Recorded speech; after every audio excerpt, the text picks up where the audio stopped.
Perkenalkan, saya Ani Desi Pujiati, mahasiswa PPG dalam jabatan Universitas Muhammadiyah Malang, Angkatan 1 tahun 2020.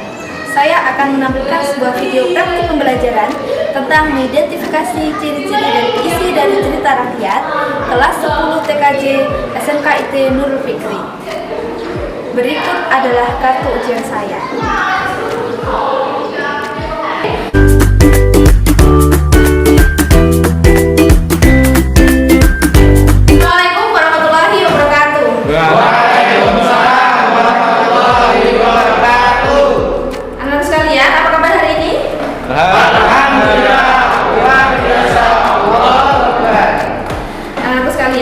Sebelum mulai pelajaran, marilah kita buka pelajaran hari ini dengan bacaan basmalah, sholawat, dan doa buka majlis bersama-sama. Bismillahirrahmanirrahim. Allahumma sholli ala sayyidina Muhammad. Rabbi zidni ilma warzuqni fahma. Oke, anak sekalian, dalam masa pandemi sekarang ini, jangan lupa untuk selalu mematuhi protokol kesehatan dengan selalu mencuci tangan, memakai masker, dan juga jaga jarak ya. Ya, Bu.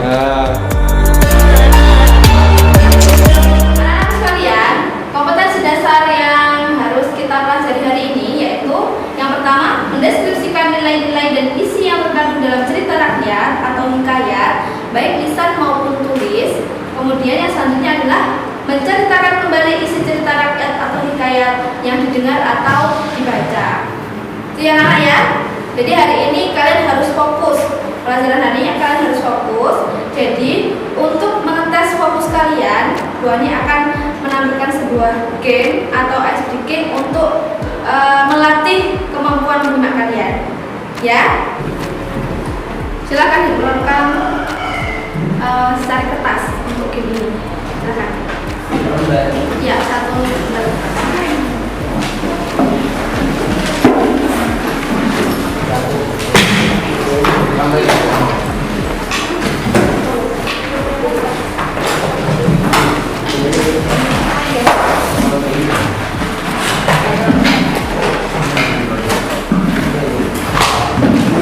Jadi ini adalah tes untuk melatih fokus atau menyimak kalian. Jadi harus dengarkan baik-baik, tidak akan diulang. Jadi nanti ada sebuah lagu yang akan kalian dengarkan. Nanti hanya didengarkan satu kali, ya, tidak diulang. Kamu dengarkan baik-baik, disimak baik-baik. Nanti kamu mendengarnya satu kali, jadi harus.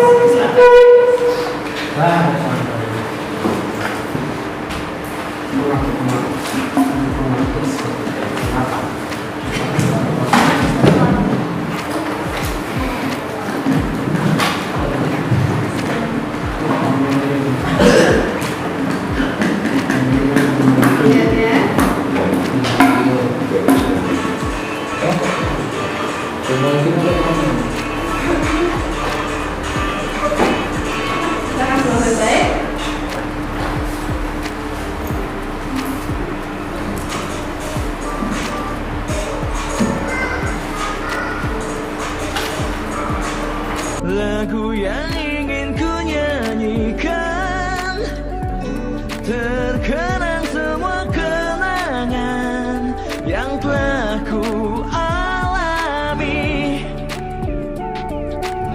Ingin ku buka lembar baru untuk meneruskan hidupku. Tak mau lagi kesedihan selimuti diriku. Semua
berapa banyak kata kuyang dan ciri yang terdapat dalam kata tersebut?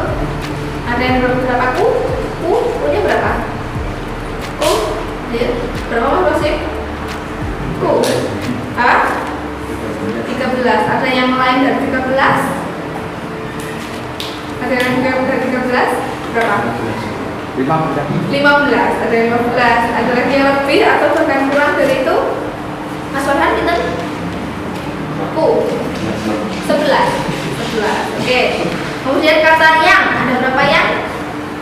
Mbak Ais? Berapa? Yang keras? 4 yang. Oke, ada yang lain? Dari 4? Berapa? Mas Rosik? 3. Mas Farhan? 4. Mas Gilang? 4. Nah, proses menyimak itu berbeda-beda ya. Oke, yang ceria?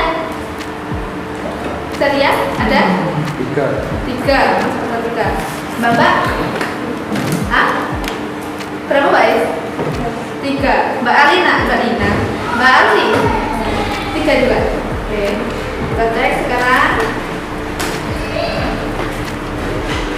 Kita analisis ya. Pada bait pertama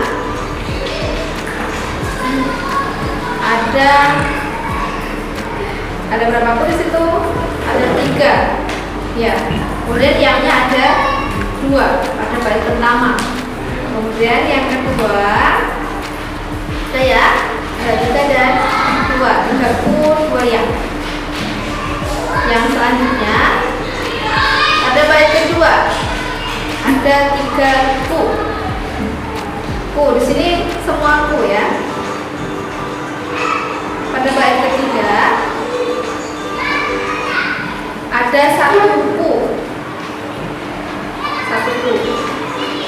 Kemudian pada bait keempat ada 3 ku dan 2 yang. Selanjutnya bait kelima ada ceria dan ku. Ceria, apa namanya, ref ini ada 2 kali ya. Jadi 2 kali. Jawabannya yaitu ceria. Apakah jawaban kalian sudah benar? Cek. Ada U12 yang 4 ceria, ini benar 3. Siapa yang benar? Karena U12. U12 Mbak Elsa. Berarti yang lain. Siapa yang benar 12? Hah? Berapa kamu? 4 juga. Banyak sekali ya 12 ya. Dan yang 4 ya, kemudian ceria ada 3 ya. Karena refnya ada 3 kali ya. 3 kedua refnya. Hah? Apa? 3 ya, 3. Keliru ini ya. Masa yang benar hanya Mbak Elsa ya? Yang apa namanya? Punya 12 ya Mbak Elsa ya? Yang lain ada yang sama 12? Mas Rosi ada? Nggak ada. Berarti proses menyimaknya Mbak Elsa baik. Dia hanya mendengarkan tapi bisa menghitung punya itu ada jumlahnya 12. Kalau yang 4 siapa angkat tangan? Oh banyak. Yang 4 jadi banyak ya. Oke, bagus sekali. Yang ceria, yang benar, yang ada 3. Wah, oke bagus sekali.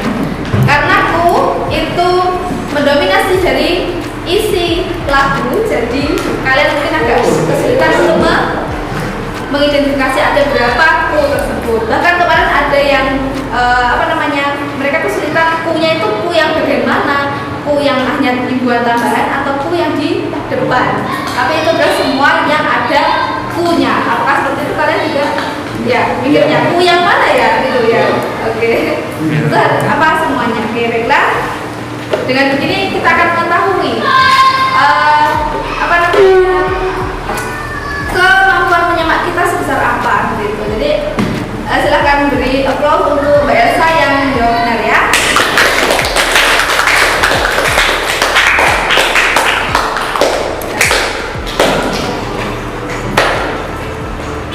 Ini ice breaking untuk bahasa Indonesia. Jadi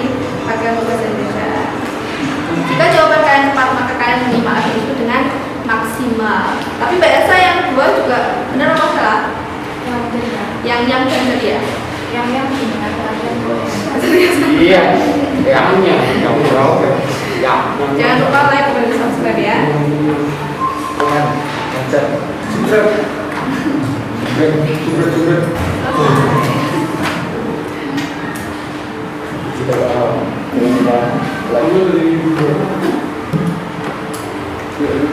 Sudah ya?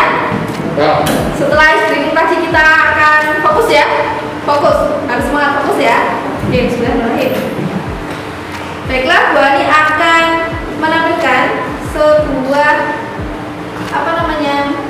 video pembelajaran tentang hikayat Indra Bangsawan. Hikayat Indra Bangsawan. Tersebutlah perkataan seorang raja yang bernama Indra Bungsu dari negeri Kobat Syarial. Setelah berapa lama di atas kerajaan, tiada juga beroleh putra. Maka pada suatu hari, ia pun menyuruh orang membaca doa kunut dan sedekah kepada fakir dan miskin. Pada akhirnya, Tuan Putri Siti Kendi pun hamilah dan bersalin 2 orang putra laki-laki. Adapun yang tua, keluarnya dengan panah dan yang muda dengan pedang. Maka Baginda pun terlalu amat sangat sukacita dan menemui anaknya yang tua Syahpri dan yang muda Indra Bangsawan. Setelah beberapa lamanya, mereka belajar pula ilmu senjata, ilmu hikmat, dan isyarat tipu peperangan. Maka Baginda pun bimbanglah, tidak tahu siapa yang patut dirayakan dalam negeri karena anaknya kedua orang itu sama-sama gagah. Suatu hari, Indra Bangsawan dan Syahpri memohon pergi mencari buluh perindu yang digunakan oleh ayahnya sebagai syarat menjadi seorang raja.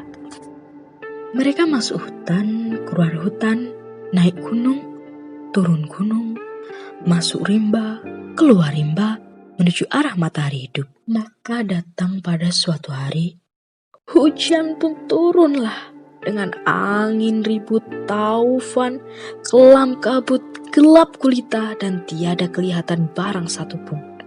Maka Syahpri dan Indra Bangsawan pun bercerailah. Beberapa lama di jalan, sampailah ia kepada suatu taman dan bertemu dengan sebuah kendang yang dibukanya dan dipukulnya. Tiba-tiba ia terdengar orang yang melarangnya memukul kendang itu. Lalu diambilnya pisau dan kendang itu muncullah Putri Ratnasari dari kendang. Putri Ratnasari menerangkan bahwa negerinya telah dikalahkan oleh Garuda. Itulah sebabnya ia ditaluh orang tuanya dalam kendang. Indra Bangsawan pergi mencari saudaranya. Ia sampai di sebuah gua dan bertemu dengan seorang raksasa.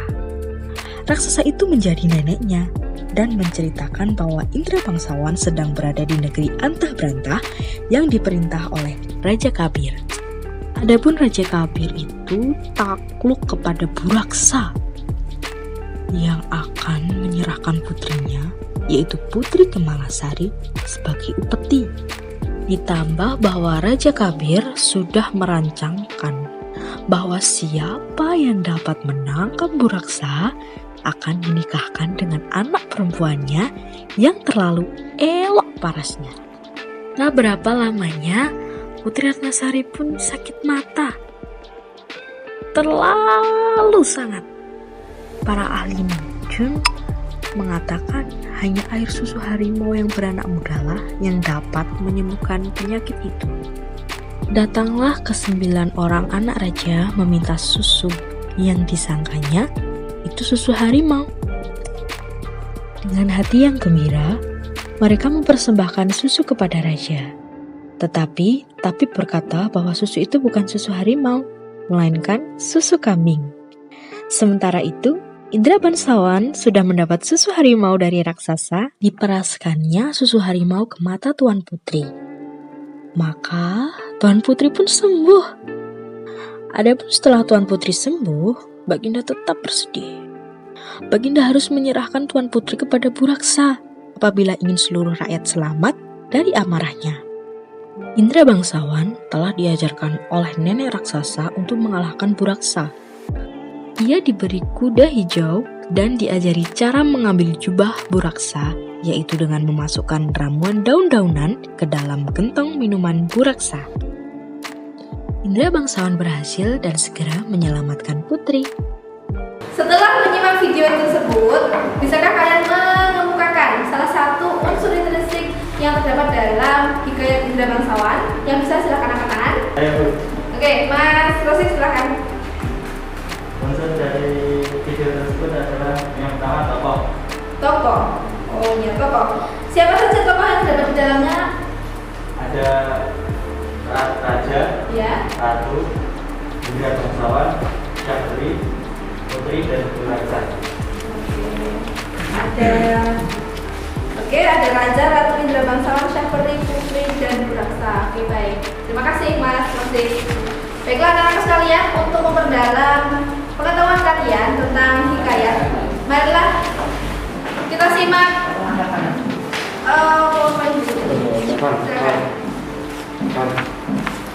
hikayat atau cerita rakyat. Di sini ada pengertian dan ciri-ciri. Pengertian, ciri-ciri, unsur intrinsik teks hikayat dan kaidah pembahasaan hikayat. Oke, yang pertama, hikayat. Pengertian dari hikayat adalah salah satu jenis cerita rakyat yang disajikan dengan menonjolkan unsur penceritaan berciri kemustahilan dan kesaktian tokoh-tokohnya. Ya. Bukankah tadi setelah menyimak video tadi kalian menemukan kemustahilan? Ya. Dua orang bayi lahir dengan apa? Pedang dan panah. Mustahil ya kan? Kalau di zaman sekarang, misalnya seorang bayi lahir dengan pedang, apakah itu hal yang wajar? Tidak. Jadi itu adalah cirinya kemustahilan. Hikayat dapat diartikan sebagai cerita, kisah, dan dongeng. Lanjut. Ini adalah ciri-ciri atau karakteristik dari cerita hikayat. Ada bahasa Melayu, kemudian bersifat kemustahilan tadi, kemudian mempergunakan banyak kata arkais atau kuno, kemudian anonim dan juga kesaktian.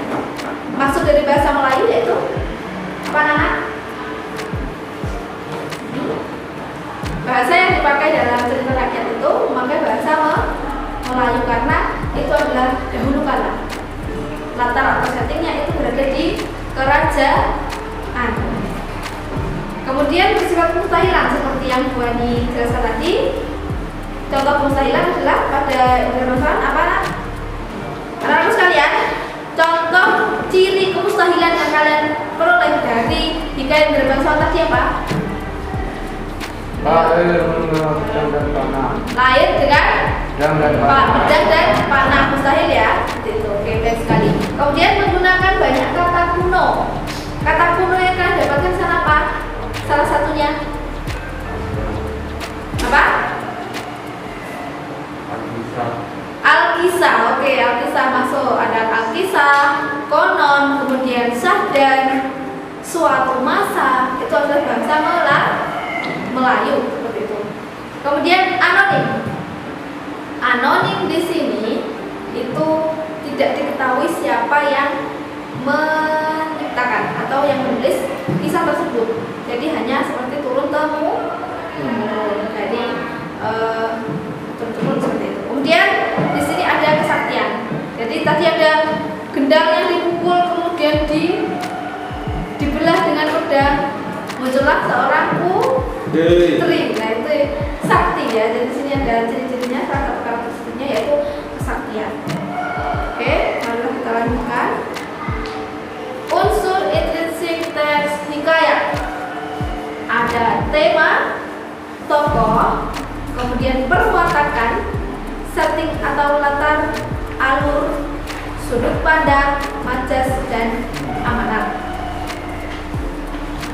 Dari pertemuan kemarin kita telah membahas tentang unsur intrinsik. Bisa disebutkan alur ada berapa macam? Ada berapa macam anak-anak? Alur? Dua. Yang pertama adalah ayo yang keras. Apa? Jenis alur. Yang kedua tahapan alur. Jenis alur ada berapa nak? Apa saja? Terus dan kurang. Oke. Kalau tahapan alur ada tahap perkenalan, kemudian pemunculan konflik, kemudian konflik memuncak, klimaks, kemudian peluraian dan penyelesaian. Oke. Ada sudut pandang, majelis dan amanat. Jadi nanti kalian harus bisa untuk mengidentifikasi unsur intrinsik yang terdapat dalam cerita hikayat Indra Bangsawan. Oke. Kemudian nilai-nilai hikayat itu ada 4 macam. Yang pertama nilai moral, yang kedua nilai sosial, yang ketiga nilai adat budaya, kemudian nilai agama. Bisa dimengerti anak-anak? Nilai moral berkaitan dengan kewajiban etika, tanggung jawab. Nilai sosial berkaitan dengan kemanusiaan. Nilai adat budaya berkaitan dengan tradisi atau kebiasaan di suatu daerah tertentu. Kemudian nilai agama berkaitan dengan Tuhan. Seperti itu. Oke. Sudah. Oke. Sekarang anak-anakku sekalian silahkan membuat kelompok. Masing-masing kelompok berisi 4 sampai 5 orang. Silahkan membuat kelompok ya. Kemudian silahkan diskusikan dengan kelompok kalian ciri-ciri dan unsur intrinsik dari hikayat Indra Bangsawan tadi. Silahkan.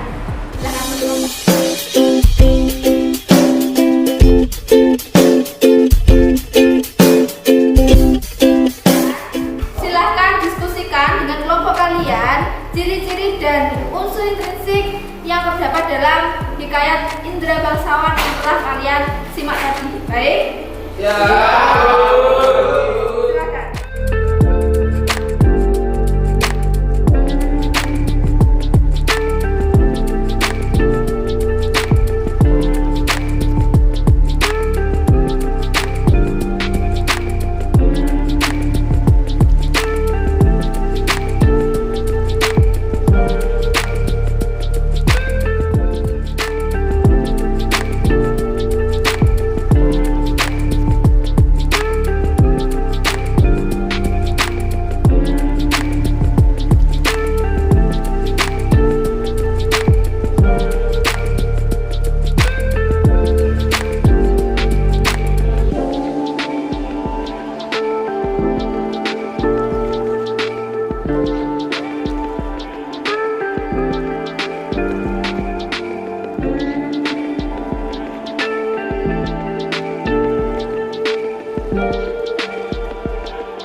Setelah mendiskusikan ciri-ciri dan unsur intrinsik, silahkan kalian mendiskusikan nilai-nilai yang terkandung di dalam hikayat Indra Bangsawan tadi. Baik, Bu.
Anak-anakku sekalian, setelah kalian berdiskusi tentang nilai-nilai nilai-nilai hikayat Bunda Bangsawan, siapa yang bisa mengungkapkan nilai-nilai yang terdapat dalam Indra Bangsawan? Silakan angkat tangan. Oke, baik, silakan. Nilai yang terkandung dalam hikayat Indra Bangsawan yaitu nilai agama. Nilai agama. Baiklah, nilai agama yang pada bagian mana yang bukan nilai agama? Memohon kepada Tuhan dengan berdoa dan bersyukur agar memudahkan urusannya, yaitu saat raja lalu berputra, maka pada suatu hari ia menyuruh orang untuk membaca doa menjadi yang pada masyarakat. Oke, baiklah. Bagus, terima kasih, baik. Terima kasih, bagus, baik. Silakan, ada yang lain lagi yang akan mengemukakan tentang nilai yang terkandung dalam hikayat Indra Bangsawan? Silakan angkat tangan, Mas. Ayo, Bu. Oke, Mas Rizky Gilang, silakan. Silakan berdiri. Nilai apa yang kamu dapatkan? Nilai budaya, Bu, yaitu raja ditunjuk berdasarkan keturunan, dan raja yang memiliki putra lebih dari satu selalu mencari tahu siapa yang paling besar dan pantas menjadi penggantinya. Mencari jodoh putrinya dengan cara mengadakan sayembara atau semacam perlombaan untuk menunjukkan yang terkuat dan terdekat. Bagus, Mas. Terima kasih, Mas Rizky Gilang. Baik, betul sekali, Mas Gilang. Terima kasih, Mas Gilang.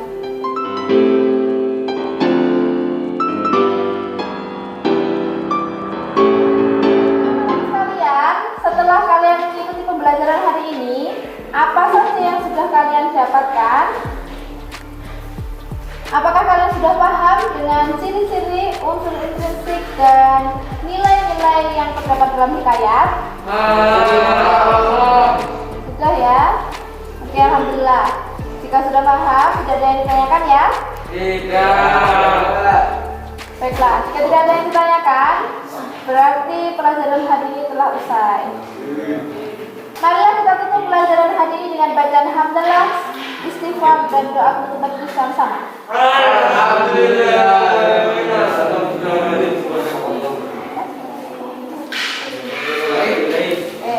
Jangan lupa selalu menjaga protokol kesehatan, selalu memakai masker, cuci tangan, dan juga jaga jarak ya anak-anak ya.